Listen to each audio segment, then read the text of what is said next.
30 million years ago, a monster roamed the landscape. Well, we're talking about one of the most ferocious animals that probably ever walked the earth.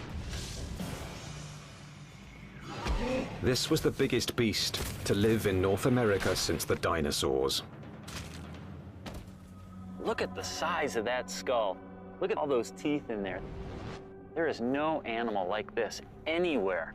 See, if this thing's biting over the front. But this creature's true character has baffled the world's best paleontologists. It might look like a pig, but it's more vicious than a grizzly bear. One thing is for sure, this beast was so frightening, some call it the pig from hell.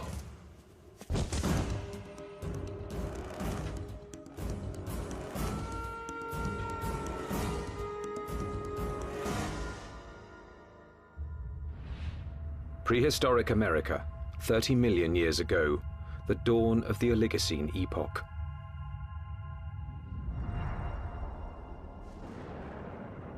The Earth was cooling, and as temperatures dropped, the landscape began to change.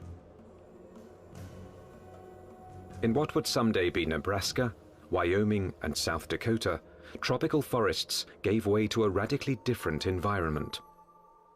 As forests disappeared, animals had to adapt to a dangerous new world of wide open spaces with nowhere to hide. A world where there was only one way to survive: run for your life. Camels become adapted for open country, horses become adapted for open country, and you have to be able to escape your predators by being fast runners. As prey animals became harder to catch, predators also had to change. In this arms race, it took speed and jaw power to stave off starvation. There were nimravids, cat-like creatures with saber teeth, which could kill with one quick bite. And the fearsome hyenodon with its lethal jaws.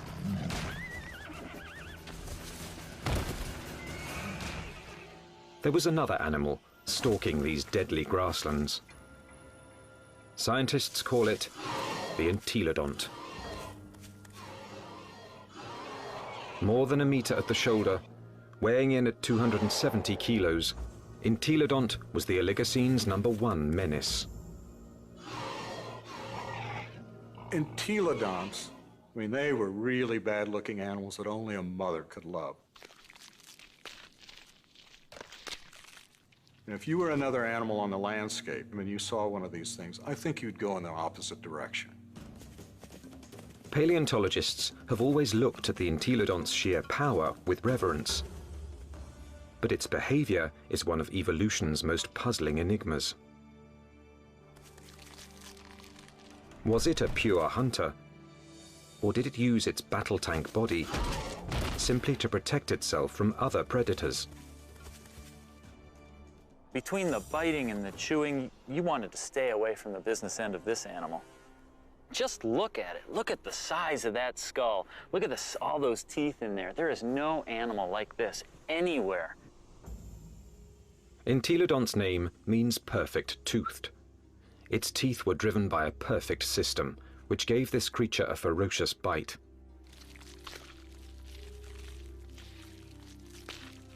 Its jaw power came from two massive cheekbones that leveraged the muscles and supercharged them, driving the deadliest jaws of its time.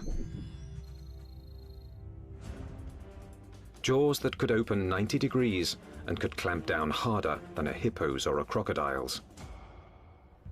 This beast was bioengineered to bite. But what it was eating and why remains a mystery. Entelodonts have no modern relatives, no modern close relatives. So it makes it a challenge for a paleontologist to figure out how they made their living. What would an animal with such an enormous flange on its face, such enormous teeth, be eating? What was it doing? Entelodont fossils first caught the attention of scientists in the 1850s. They decided it was a bear-like creature. But then grooves in the teeth suggested that entelodonts were digging for plant roots, meaning that they literally ate like pigs. Today, scientific analysis has confirmed that the entelodont's closest living relative is the pig. But while this creature has some pig-like features, scientists have struggled to place it in any one category. In many ways, they're analogous to pigs, but they're also analogous to bears.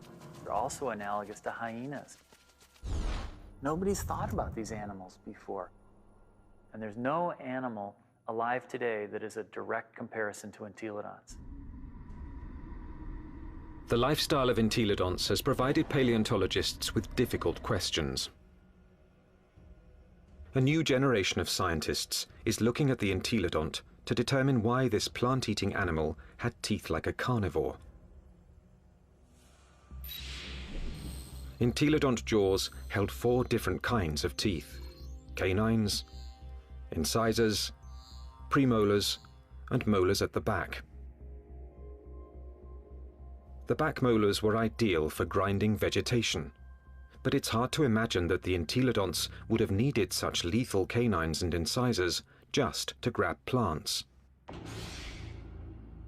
Then, in 1993, a discovery suggested that entelodonts were chewing on much more than plant roots. We've got a set of vertebrae here. You can see the neural spines are evident. For over 15 years, this quarry site in the Badlands of South Dakota provided paleontologists with a multitude of fossils from the animals that shared entelodont's world. There it is. First time out in 33 million years, huh? 30 million years ago, this place was a watering hole crowded with rhinos, camels, and early horses.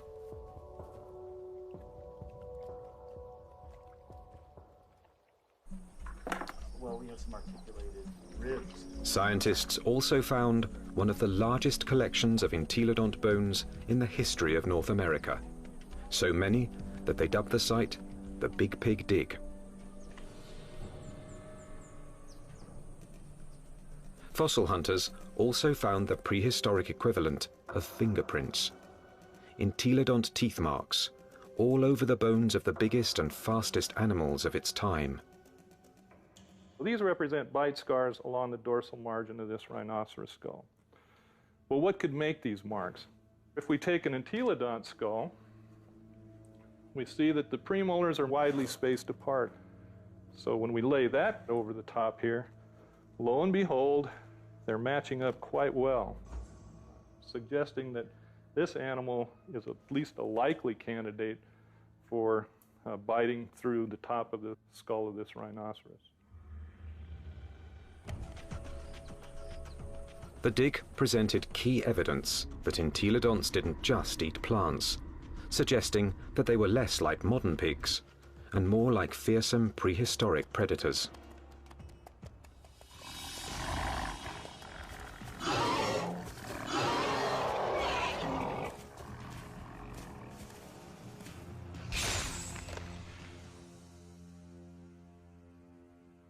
If we look at the front of the mouth of an entelodont, it's got a very strong bite that's interlocking. The teeth come together like that. The tips of the teeth don't touch each other, so it's not really specialized for cropping vegetation. In addition to interlocking, the front teeth angle slightly forward, giving entelodonts the ability to grab and nip, something plant eaters don't need, but meat eaters do.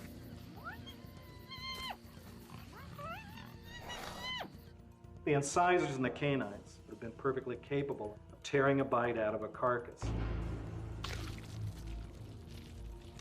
But dentition isn't the only reason paleontologists believe the entelodont was a dedicated carnivore.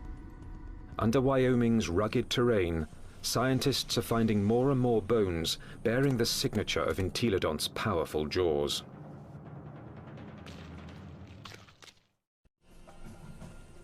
Across the Great Plains of North America, scientists are investigating a prehistoric pig. Entelodont has the teeth and jaws of a fierce predator, but its long, thin legs and cloven hooves suggest it might not be a very good hunter, because it couldn't use them to grab prey. Who was this beast, nicknamed the Pig from Hell? One veteran fossil hunter believes he's found the answer. I look at him as an attack predator, that he was top-of-the-line predator, just like the lion is today in Africa, and just like T-Rex was in the late Cretaceous. Paleontologist Kent Sundell has great respect for this creature's power to kill. At Wyoming's White River Formation, he's found what he thinks is ultimate proof of its hunting prowess. 25 million years ago, this was a flat plain near a river where horses, camels, and rhinos gathered to drink.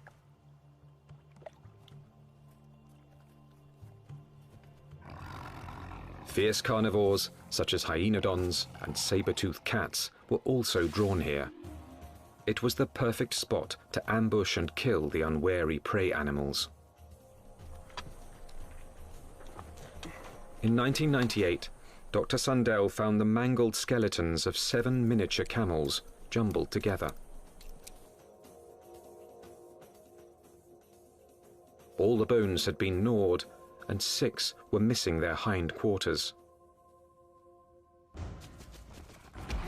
In theory, they could have been the victims of several predators, like the hyenodon or early saber-toothed cats. But when Dr. Sundell matched up the teeth from White River's meat-eaters with the bite marks on the camel's bones, only one fitted.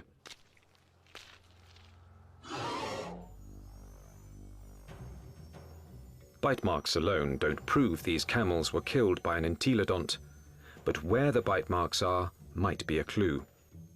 On the camels, I showed they were bitten in the back of the skull and at the top of the neck. He gets next to that prey and he tries to get a punctured wound through the cranium. Dr. Sundell believes this is the mark of a true predator, which kills before it eats. And hundreds of miles away, in Ohio, there's more evidence that entelodonts could have hunted. Evidence from a scientific journey no one's ever taken before. Inside an entelodont's 30-million-year-old head.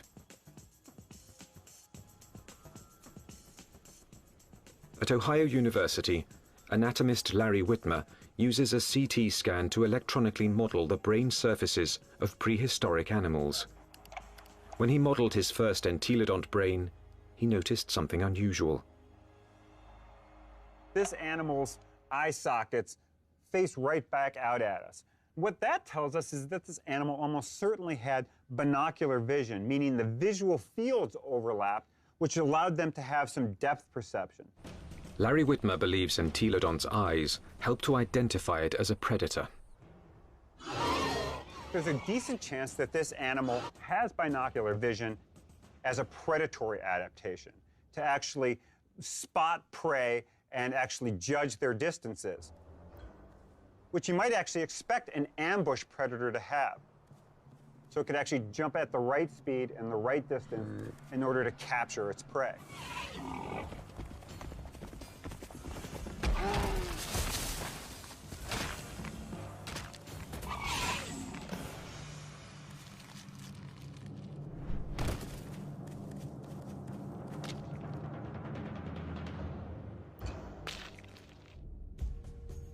But entelodont's bizarre bioengineering doesn't inspire confidence that it could run and jump.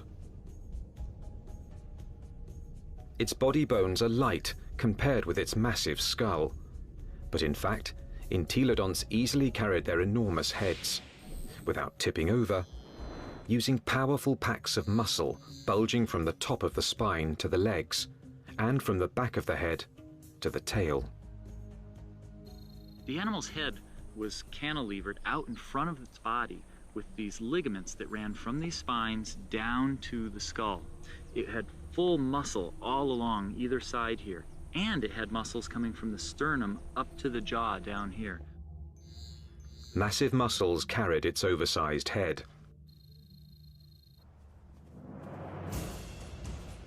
But to bring down a camel, it would also have to run fast. And that's when the entelodont's agile, lightweight body may have paid off. There's just one problem. When a predator catches its prey, it relies on its claws to grab it and bring it down.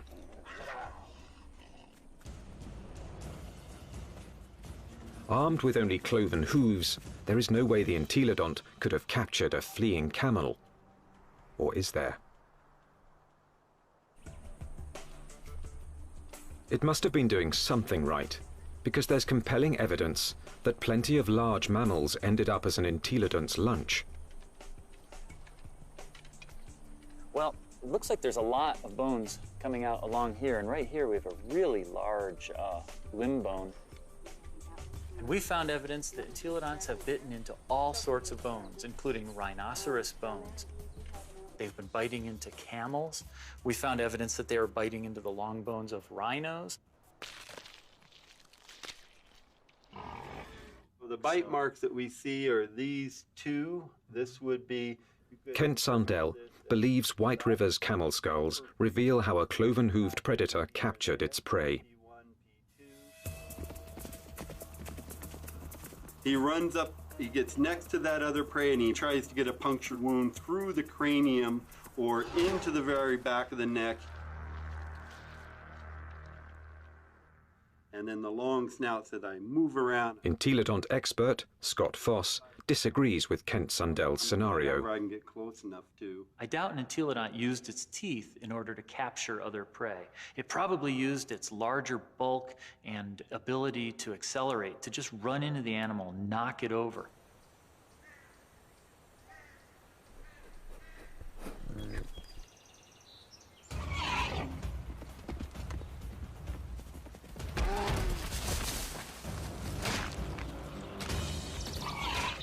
Once I had that animal knocked over, then the teeth can go into business, then the jaw goes into business, and it could crush whatever it went into. And it probably bit the animal right there in the head. Entelodont had all the tools necessary to kill prey animals.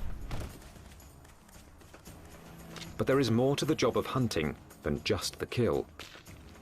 A top-flight predator must have the ability to find and ambush its quarry.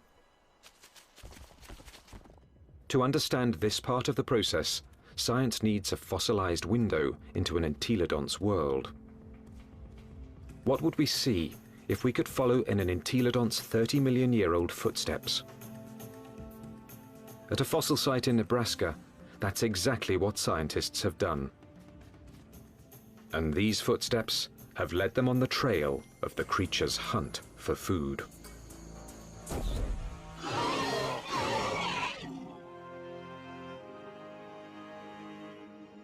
Northwest Nebraska, home to Toadstool Geologic Park, one of America's more remote tourist destinations, and a treasure trove for anyone fascinated by life's ancient past.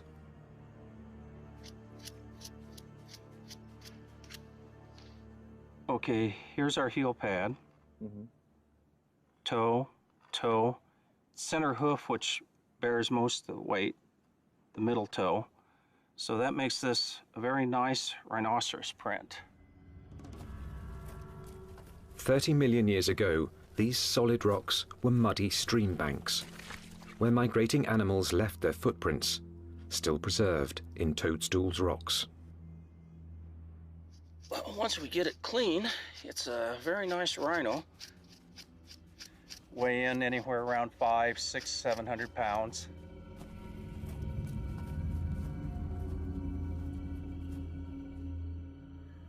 Dave Nixon has spent over 25 years analyzing the fossilized animal tracks of Toadstool Park. So on the first slabs over there. He pours water on 30-million-year-old tracks to make them more visible. He can then interpret the animal's behavior. And he's walking at a deliberate pace, but not excited until he gets to this point.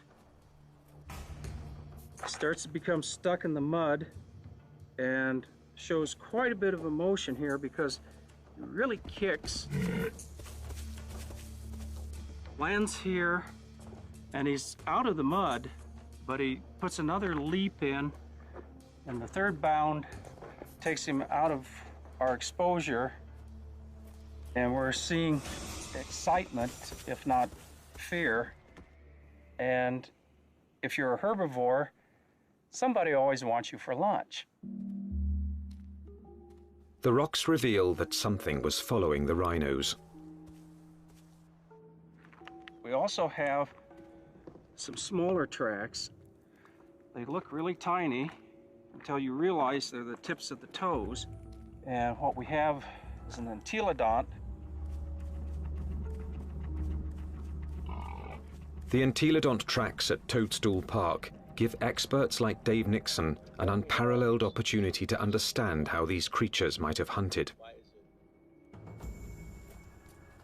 Because on that day, 30 million years ago, entelodonts weren't the only animals following the rhinos. And we have a set of carnivore tracks over here. These are smaller, and there are some claw marks on the inside. And we have another set right here. That carnivore may have been a hyenodon. 30 million years ago, hyenodon was one of the top carnivores in North America. Its powerful jaws could pin down any prey animal. Then its razor-like teeth would finish the kill. But it also had the patience to track the prey over long distances. The carnivores are following the herd animals who go through first and fairly close. They'd be relatively on the heels of the group.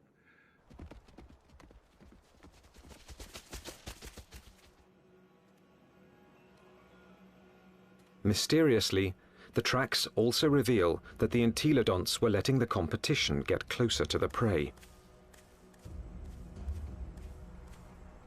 They're following the main herd, but they're not as close in time. Why would a hungry entelodont on the trail of a meal allow another predator to rush in for the kill? The answer may lie in the most puzzling evidence of all. What's interesting, the rhinos are going that way, and the entelodonts are running at about a 45-degree angle to the rhino trail. Zigzagging seems a strange path to take if the hyenodon was closing in on the prey. But some experts believe entelodonts might have had a very good reason to zigzag. A reason revealed by a CAT scan. When anatomist Larry Whitmer modeled the surface of an entelodont's brain, one exceptionally large nerve cluster got his attention. The size of these things right here. And what these are nerves that are actually bringing sensory information in from the snout. This was no bloodhound, but it still had a very respectable sense of smell, and this smelling apparatus here certainly would have been well adapted to pick up the smell of a carcass. And that could explain why the Toadstool Park entelodont zigzagged while following the rhinos and hyenodon. Zigzagging could have helped its nose track the smell of a kill. It's searching. If, say, something's here or here, as you go around it, as the wind brought the scent to you, you'd be able to basically triangulate in on it and go find it. So if you were, the wind's from this direction and you're upwind, you'd miss it. But as you came this way, you'd be downwind and catch it, and you could double back.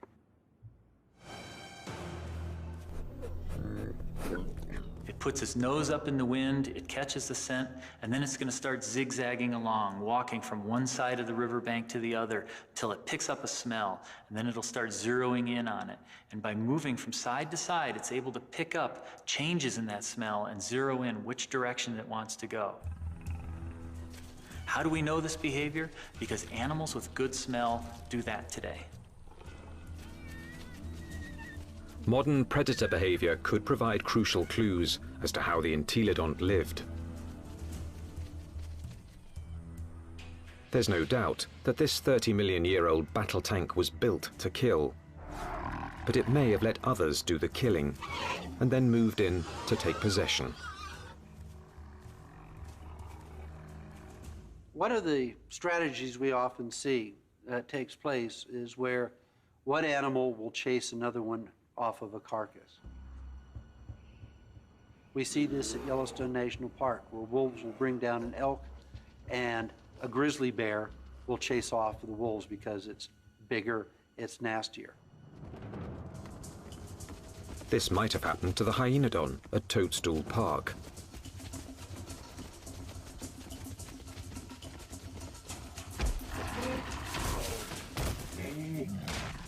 The hyenodon has run down and killed an exhausted rhino and is feasting on the carcass until the pig crashes the party. The razor-jawed beast goes from fearsome predator to underdog. The hyenodon might get in a few blows, but the entelodont's bulk would overpower its rival.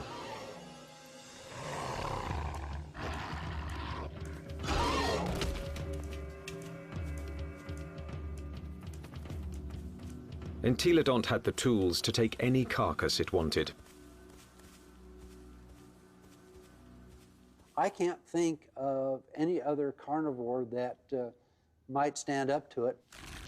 Some experts argue that this is the true secret of the creature's success. An entelodont could hunt, but it didn't need to be a full-time predator. Instead, it let true predators do the hunting and killing, and then stole the fruits of their labor. Stealing food from a hyenodont, even if it meant getting into a battle with a hyenodont, would probably take a lot less energy than having to hunt for food and kill food on its own. If scavenging was its lifestyle, the entelodont's complex bioengineering doesn't look so strange. Entelodont had the eyes of a hunter, the nose of a scavenger, the front teeth of a meat-eating carnivore, and the back teeth of a plant-eating herbivore. It may have evolved from a plant-eater into an omnivore, a creature that could eat whatever was available in a radically changing world. And so in reality, what this animal ate was anything it wanted. That's part of the reason why these animals were as successful as they were for as long as they were on the planet. The entelodont's success was about to be tested by an ever-evolving planet. The Earth was growing cooler, and the landscape was changing. Some of the entelodont's fiercest rivals would not survive, but the pig from hell was about to show it could withstand the test of evolution by getting bigger.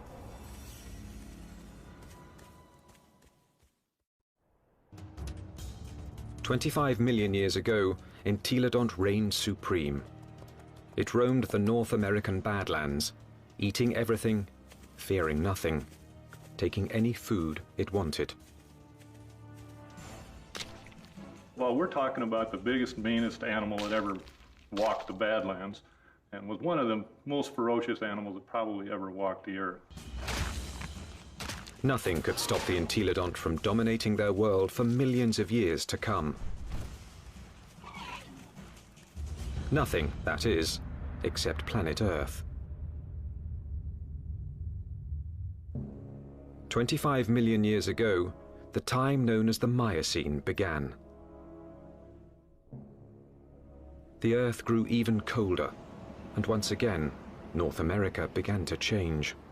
The trend towards drying, a more arid environment continued, and you see woodlands become less frequent, become more scattered, spotty, confined along rivers.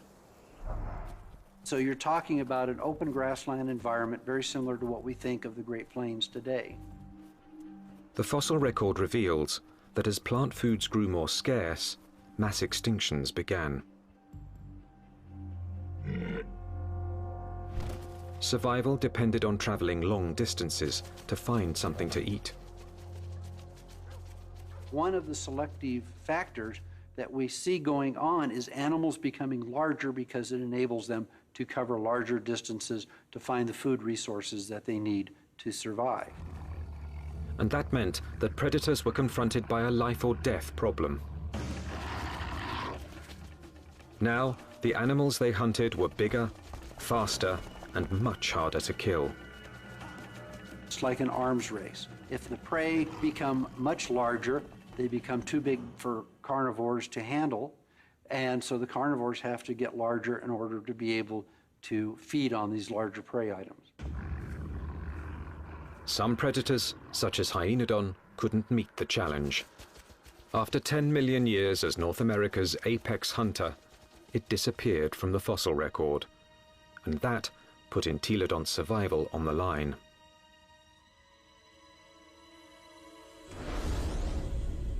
When the predator is gone, the scavenger is now in danger. The scavenger now needs to adjust its lifestyle. And if the scavenger isn't very flexible, it's going to have a difficult time. And in fact, the so-called pig from hell disappeared from the fossil record at about the same time. But this species wasn't gone. Entelodonts evolved to rule the North American plains with a vengeance. This pig hadn't become extinct, it had supersized.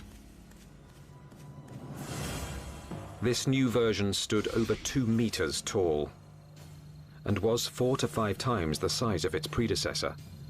It still had a battle tank body and a sprinter's legs. Its skull and jaws were now even more massive and more intimidating. It was bigger than a modern bison.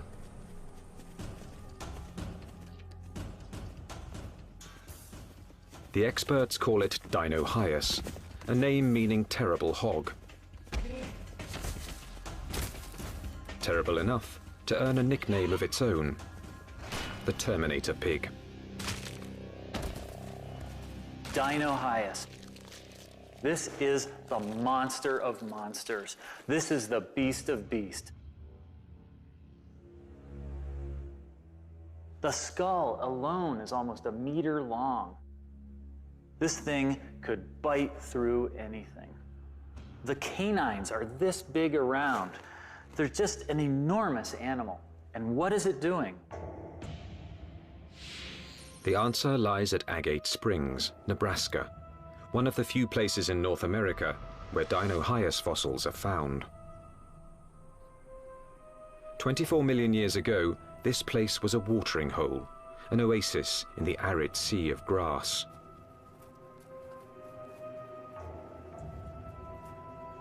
Hundreds of animals, many of them rhinos, gathered here to drink. And as the drier, colder planet killed off their food supply, they came here to die, making Agate Springs a paradise for predators and a favorite haunt of the Terminator pig.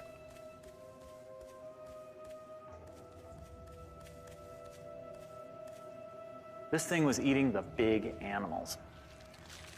We think that this guy was specializing on the large rhinos that lived at the time, on the calicotheres that lived here at Agate Springs.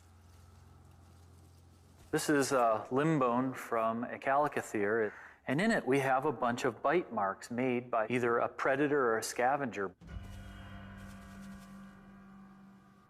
The Entelodont premolar, one of the teeth you find just behind the canine, appears to match these holes very well.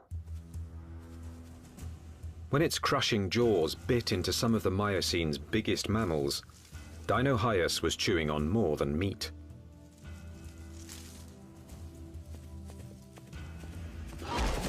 But the important part of this bone is this end here, where it's been broken off. The animal bit through the bone, sheared it off, and then had access to the nutritious marrow that was inside. Bone marrow is one of the most nutritious foods an animal can eat. And in times of mass extinction, it would have been a prime source of nutrition. As the Miocene climate change killed off thousands, a diet from scavenged bone marrow may have allowed the Terminator pig to thrive. The long bones contain marrow, which is good for several years after an animal dies, so think of it as canned fat that would be available during a drought. So the pigs could still find food after a massive die-off, even if they're looking at mostly skeletons. The Terminator pig was the pinnacle of entelodont's evolution. This beast had supersized to survive the Miocene's challenge. And it very nearly succeeded, but not quite. Because in this new world, survival would ultimately depend on a skill set even the Terminator pig didn't possess. 20 million years ago, a new monster predator arrived in North America. The bear dog.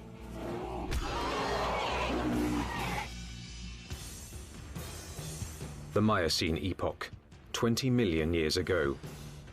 In what's now northwest Nebraska, Dinohyus, aka the Terminator pig, is settling down to eat. The chances are good that its meal will be interrupted.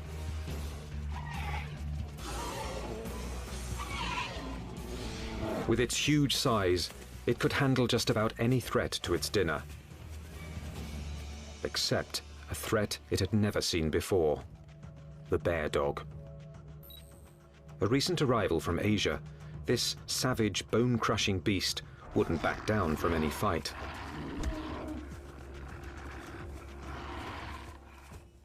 The bear dog migrated from its homeland in China and Mongolia across the Bering Strait to North America about 23 million years ago.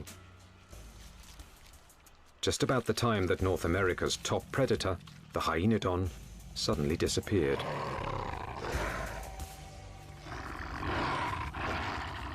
Scientists suspect that it wasn't a coincidence.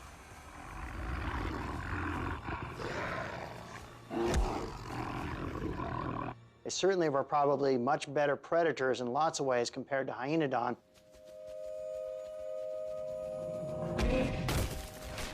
And so it's a reasonable expectation that they probably drove the last of hyenodon to extinction in North America.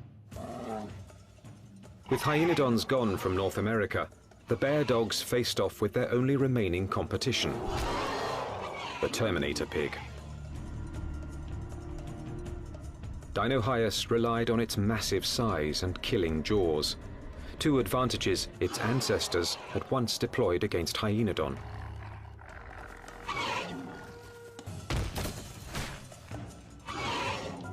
But the bear dogs counterattacked with new evolutionary weapons. Its first weapon was speed. With its heavily muscled, top-heavy body, Dinohyus could be a fast runner in short bursts.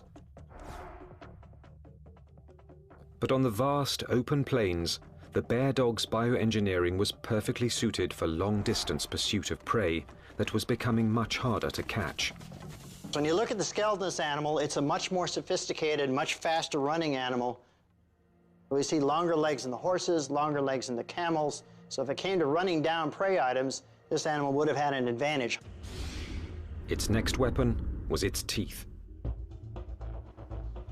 Entelodonts ate well because their jaws and teeth could tear flesh and crush bone to extract its highly nutritious marrow. But bear dogs could do these things just as well. In fact, even better.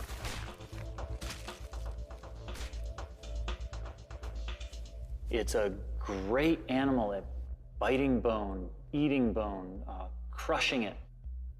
And it also has a set of teeth that are sharper than any entelodonts. Entelodonts, for example, wear the tips of their huge canines off, and they're not actually very good for puncturing, probably because they spent so much time crushing bone with them. This animal never does that. Its canine teeth are always much sharper. It also has better slashing teeth in its jaw than any entelodont had. So in many ways, it did a better job what entelodonts had done than entelodonts ever did. The bear dogs could outrun and outbite the Terminator pig. And they had a third weapon the entelodont never possessed. The deadliest power ever to evolve on Earth. Bear dogs actually had much more advanced brains. Brains that were much more like what we see with modern animals. So where these entelodonts had relatively archaic, simple, smooth brains, these bear dogs actually had a much more expanded neocortex that was more highly folded. These were more sophisticated animals. Instead of developing brain power, entelodonts had responded to the Miocene challenge by supersizing into Dinohyus. For almost 20 million years, they had ruled their world by brute force.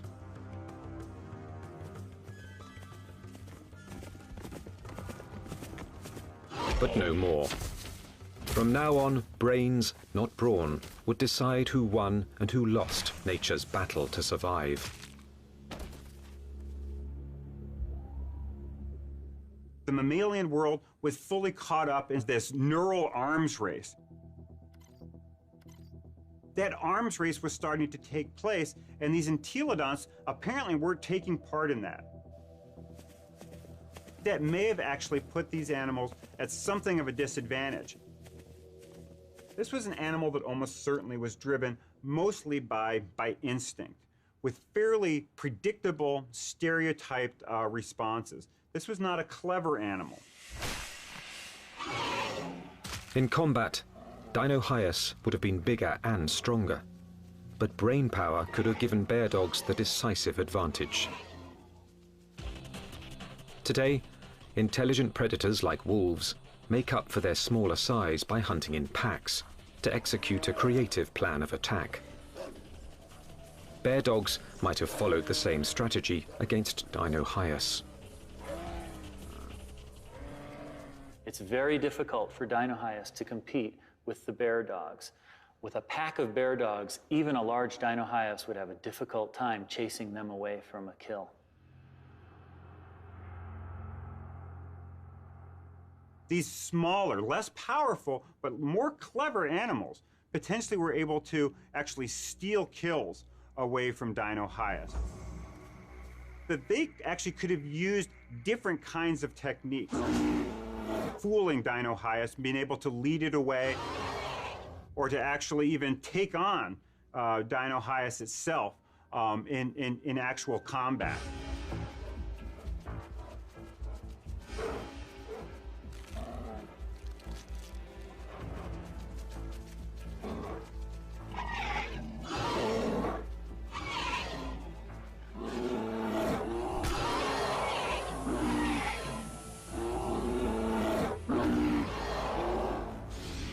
And so this is a more advanced animal in terms of its teeth, in terms of its speed, in terms of its overall body size, and especially in terms of its intelligence. This thing has a much larger brain for its body size than does any entelodont.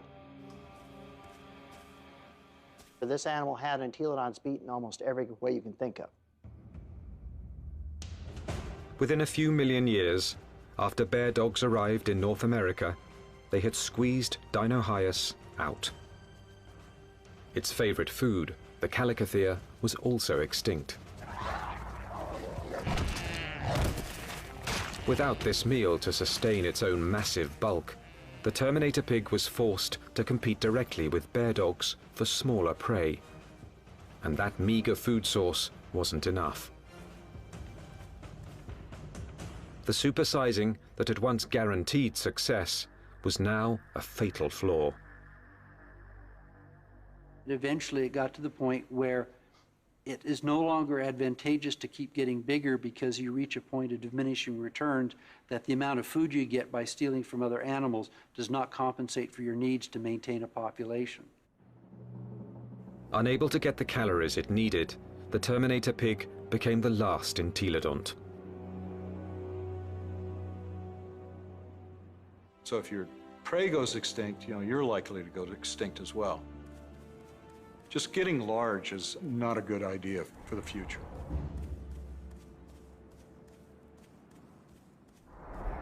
Despite its rapid demise, entelodont was an evolutionary success.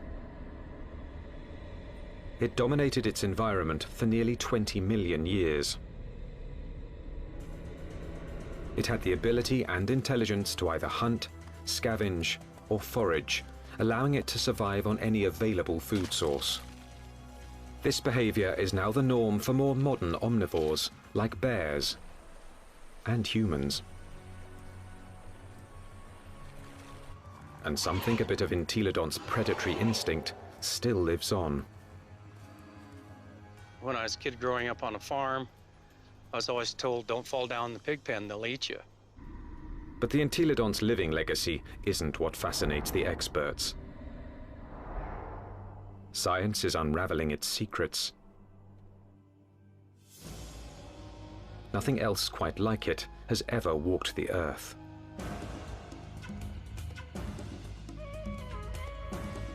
All we know is that this strangest of creatures, this toothy beast with an appetite for destruction,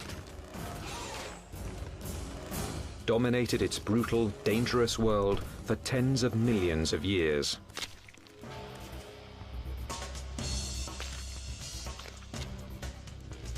A powerful tribute to the entelodont, perhaps the most unusual and the most mysterious of all prehistoric predators.